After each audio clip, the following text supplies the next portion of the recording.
عمران خان اگر باہر جانا چاہتے ہیں تو ان کے لیے فیوریٹ جو ملک ہے وہ UAE ہی ہے، جو ان کو سیاسی پناہ بھی دے سکتا ہے. جس طرح افغانستان کے سابق صدر اشرف غنی نے سیاسی پناہ لی ہے UAE میں، اسی طرح عمران خان بھی اگر سیاسی پناہ لے جائیں لے لیں UAE میں، اور اپنی جو باقی زندگی ہے جب تک ان کا سیاسی حالات موافق نہیں ہوتے تب تک وہاں پر وہ زندگی گزارے. لیکن عمران خان چونکہ چپ نہیں رہیں گے، وہ لب کشائی کرتے رہیں گے، اس بات کا خوف ہے جو پاکستان کی جو اعلیٰ حکام ہیں، اسٹیبلشمنٹ ہے، تو وہ بھی یہی ان کو بھی اسی بات کا خوف ہے کہ عمران خان کو اگر آزادانہ طور پر باہر بھیج دیا جاتا ہے تو وہ ریاست کے خلاف وہ باتیں کرتے رہیں گے، ریاست کے خلاف جو بیانات دیں گے تو ان کا انٹرنیشنل امیج بھی برا جاتا ہے ریاست پاکستان کے خلاف. تو یہ ایک معاملہ ہے کہ کیا عمران خان کو اگر باہر بھیجیں گے تو ان کو آزادانہ ان کی نقل و حرکت جس طرح سے وہ آزادانہ بولتے ہیں انٹرنیشنل میڈیا پہ، اس پر قدغن لگا دی جائے گی. اس کے بعد عمران خان اگر باہر جانا چاہتے ہیں تو جائیں گے. تو یہ ایک خبریں ہیں فی الحال. اس کے علاوہ جو موجودہ حالات ہیں کہ سیاست کے حوالے سے جو جون اور جولائی کے مہینے ہیں یہ بڑے اہم ہیں.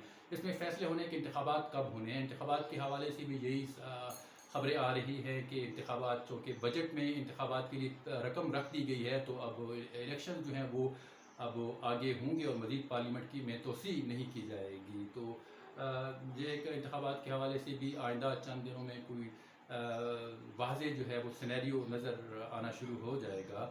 تو اس کے علاوہ ابھی جو موجودہ حالات چل رہے ہیں جس طرح سے بجٹ بھی پیش کر دیا گیا ہے، تو آئی ایم ایف کے ساتھ ابھی تک مذاکرات وہ تاحال پینڈنگ ہیں، ان پر ابھی کوئی مزید پیش رفت نہیں ہو سکی ہے کیونکہ آئی ایم ایف نے اپنی جو شرائط دی ہیں، 4 شرائط دی ہیں انہیں کہ ان کو پہلے پورا کرے، اس کے بعد آئی ایم ایف پاکستان کے ساتھ آگے معاملات چلائے گا. تو وہ جو شرائط ہیں وہ بڑی سخت شرائط ہیں، تو میرا نہیں خیال کہ حکومت پاکستان ان شرائط کو مانے گی. وہ شرائط کیا ہے؟ سب سے پہلی جو شرائط ہے وہ یہ ہے کہ جو پیٹرولیم ہے اس کی لیوی پر 60 روپے جو ہے وہ اضافہ کیا جائے. اس کے علاوہ جو پاکستان کے نان فائلرز ہیں وہ جو بینک سے ٹرانزیکشن کرواتے ہیں تو 50,000 روپے پہ ود ہولڈنگ ٹیکس اس بجٹ میں رکھا گیا ہے. تو آئی ایم ایف کی یہ بھی شرط ہے کہ اس 50,000 کی جو حد ہے اس کو کم کر کے 25,000 تک لایا جائے. اس کے علاوہ جو FBR کی محصولات ہیں ٹیکس کی مد میں جمع ہونے ہیں وہ جو ٹارگٹ رکھا گیا اس کو بھی آئی ایم ایف نے کہا ہے کہ یہ کم ہے، اس کو بھی بڑھایا جائے. اس کے علاوہ جو فارن پاکستان میں اوورسیز رقم بیچتے ہیں اس حوالے سے بھی آئی ایم ایف کو خدشات ہیں، تو اس کو بھی کم کرنے کی بات کی گئی ہے. اور یہ بھی لگ رہا ہے کہ جو آئی ایم ایف ہے یہ معاشی حوالے سے زیادہ اب سیاسی طور پر اثر انداز ہونے لگا ہے. جو معاملات ہیں وہ معاشی ہرگز نہیں ہیں بلکہ اس میں سیاست بھی استعمال ہو رہی ہے. جیسا کہ خطے کی سیاست تبدیل ہو رہی ہے تو ظاہر ہے اب پاکستان کے جو معاشی آئی ایم ایف ہے جو معاشی حوالے سے اس کو اس طرح سے پابند کرنا چاہتا ہے کہ وہ ان کے زیر اثر رہیں. تو یہ اب دیکھتے ہیں کہ آگے جو سیاسی یہ چال استعمال ہو رہی ہے پاکستان کے خلاف، تو آئی ایم ایف بھی یہ چاہتا ہے کہ پاکستان ڈیفالٹ کے قریب پہنچ جائے. اور جس طرح سری لنکا سری لنکا نے ڈیفالٹ کیا تھا، اسی طرح پاکستان ڈیفالٹ کے دہانے پر پہنچے اور اس کے بعد پاکستان منتیں کرے، ترلے کرے، اس کے بعد جا کے آئی ایم ایف ان کے ساتھ کوئی مذاکرات کرے. تو ایک یہ بھی بات ہے کہ آئی ایم ایف ہو سکتا ہے اگلے جو مرحلہ ہے آخر میں یہ بھی کہہ دے کہ پاکستان جو اپنا اس کا ایٹمی جو رول بیک کرے، جو ایٹمی ملک ہے پاکستان اٹامک پاور ہے، تو اس پر بھی کوئی بات کی جائے کہ اس کو رول بیک کیا جائے. تو اس کے بعد پاکستان پر جو نوازشات ہیں یا مہربانیاں ہیں وہ پھر ان کی بارش کی جائے. لیکن یہ پاکستان کسی بھی طرح سے اس معاملے کو تسلیم نہیں کرے گا کیونکہ یہ پاکستان کے دفاعی معاملہ ہے. اور ظاہر پاکستان کے ساتھ ہمسایہ ملک ہے بھارت، جو کہ ایک ازلی دشمن ہے پاکستان کا، اس سے شدید خطرات ہیں پاکستان کو. تو کس طرح سے پاکستان اپنی دفاعی صلاحیت کو کم کر سکتا ہے، سودا بازی کر سکتا ہے؟ یہ تو ہرگز ایسا نہیں ہوگا. تو یہ چیزیں چل رہی ہیں. اب دیکھتے ہیں کہ آئندہ جو آنے والے دن ہیں وہ پاکستان کے لیے کس طرح سے آگے اچھے ثابت ہوں گے. کوئی سیاسی حوالے سے کوئی مثبت پیش رفت ہو اور سیاسی استحکام آئے، اس کے بعد ہی پاکستان میں معاشی جو پہیہ ہے وہ چلے گا اور معیشت وہ بہتری کی طرف جائے گی. یہ آنے والے دنوں میں چیزیں جو ہیں وہ ظاہر ہو جائے گی.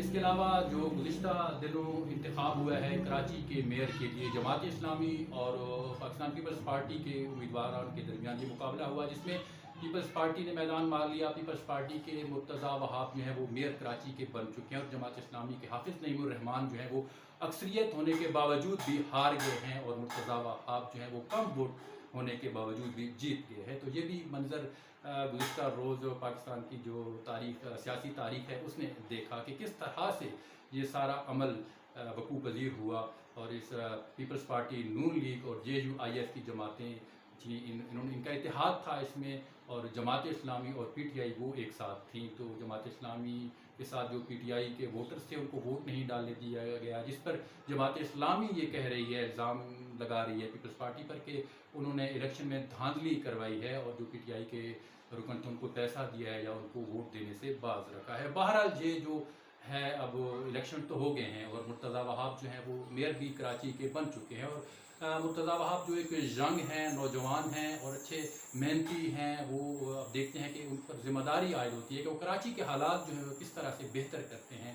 کیونکہ دیکھا جائے تو مین ان کا جو مسئلہ تھا کراچی کے میئرشپ کے لیے کہ جو کراچی کی ترقی ہے اس پر, تاکہ پیپلز پارٹی کی سندھ میں حکومت بھی ہے اور کراچی میئرشپ بھی ان کے پاس رہے, تو وہ کراچی پر زیادہ بجٹ لگائیں گے یا ان میں ترقیاتی کام کروائیں گے. بہرحال یہ دیکھا جائے گا آگے کہ کس طرح سے یہ چیزیں مرتضیٰ وہاب صاحب جو ہیں آگے لے کے چلتے ہیں, کراچی کی ترقی کے لیے وہ کس طرح سے کام کرتے ہیں. لیکن یہ پیپلز پارٹی نے جس طرح سے الیکشن کروائے, تو جس طرح سے پیپلز پارٹی ایک جمہوری جماعت ہے, لیکن ان پر یہ ایک سوالیہ نشان اٹھ گیا ہے کہ کس طرح سے زرداری کا یہاں پہ کرتب جو ہے وہ کام چلا گیا, کام دکھا گیا اپنا, اور میئرشپ جو ہے وہ پیپلز پارٹی کے پاس آ گئی ہے.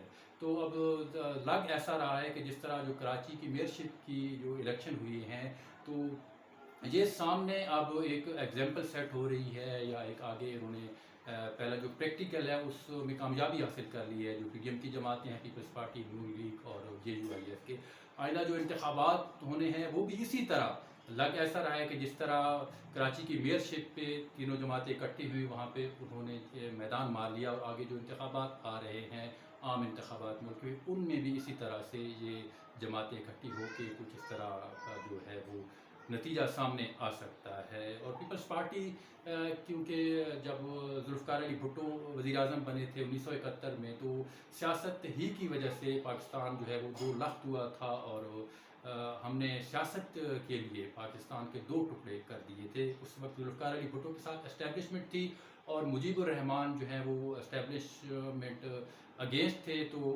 حالانکہ ان کے پاس اکثریت تھی, ان کے پاس نشستیں زیادہ جیتی ہوئی تھی, لیکن جو پیپلز پارٹی کے ذوالفقار علی بھٹو تھے وہ اس وقت بھی کم جو ہے نشستوں کے ساتھ پاکستان کے وزیر اعظم بنے, اور ملک جو ہے وہ دو ٹکڑے ہو گیا تھا. تو سیاست جو ہے یہ بڑی بےرحم چیز ہے, سیاست کے سینے میں دل نہیں ہوتا, یہ کہا جاتا ہے. تو ابھی اگر دیکھا جائے تو جس طرح سے چودھری پرویز الہی ہیں, ان کے ساتھ جس طرح کا سلوک کیا جا رہا ہے کہ وہ عمران خان کو نہیں چھوڑ رہے ہیں, تو پہلی دفعہ ان کی جو اہلیہ ہیں وہ بھی میڈیا پہ منظر عام پر آئی ہیں. انہوں نے یہ کہا ہے کہ چودھری پرویز الہی کو جیل میں C کیٹیگری میں رکھا گیا ہے, ان کے ساتھ جس طرح کا سلوک کیا جا رہا ہے وہ چیزیں بھی ہیں. حالانکہ دیکھا جائے تو جو پرویز الہی کے جو بھانجی کے شوہر ہیں وہ اس وقت وزیر اعلیٰ ہے, محسن نقوی صاحب, جو کہ اب نگران وزیر اعلیٰ بھی ان کو نہیں کہہ سکتے, باقاعدہ طور پہ وزیر اعلیٰ ان کو کہا جاتا ہے. تو وہ بھی ان کے وہ چودھری پرویز الہی ان کے سسر بنتے ہیں رشتے میں, تو ان کی حکومت ہے اس میں بھی ان کے ساتھ اس طرح کا سلوک کیا جا رہا ہے. اور خود پرویز الہی کی جو بھائی ہیں, جو بھتیجے ہیں, چودھری شجاعت حسین ہو گئے اور چودھری صالح حسین ہو گئے, وہ بھی حکومت کا حصہ ہے, اور ان کے باوجود اس طرح سے ہو رہا ہے. تو یہ چیزیں ہیں کہ سیاست کے سینے میں واقعی دل نہیں ہوتا. تو یہ چیزیں بہرحال آپ دیکھتے ہیں کہ آگے پاکستان کی سیاست پہ کس طرح سے اثر انداز ہونی ہے, پاکستان کی سیاسی جو سمت ہے وہ کس طرح متعین ہونی ہے, اور اللہ کرے کہ پاکستان میں سیاسی استحکام آئے, اور سیاسی استحکام کے بعد ہی معاشی استحکام زور پکڑے گا. پاکستان کے جو حالات ہیں معاشی طور پر وہ اچھے ہوں گے. تو دعا ہے کہ اللہ تعالیٰ وطن عزیز پاکستان میں سیاسی اور معاشی استحکام لائے, اور پاکستان کے لیے بہتر ہو. اللہ پاکستان کا حامی اور ناصر ہو. آج کے اس ویلاگ میں اتنا ہی. مزید خبروں اپڈیٹس کے لیے دیکھتے رہیے ٹرپل اے نیوز پر اگلے جو آنے والے ویلاگس ہیں. تب تک اجازت دیجیے, اللہ حافظ.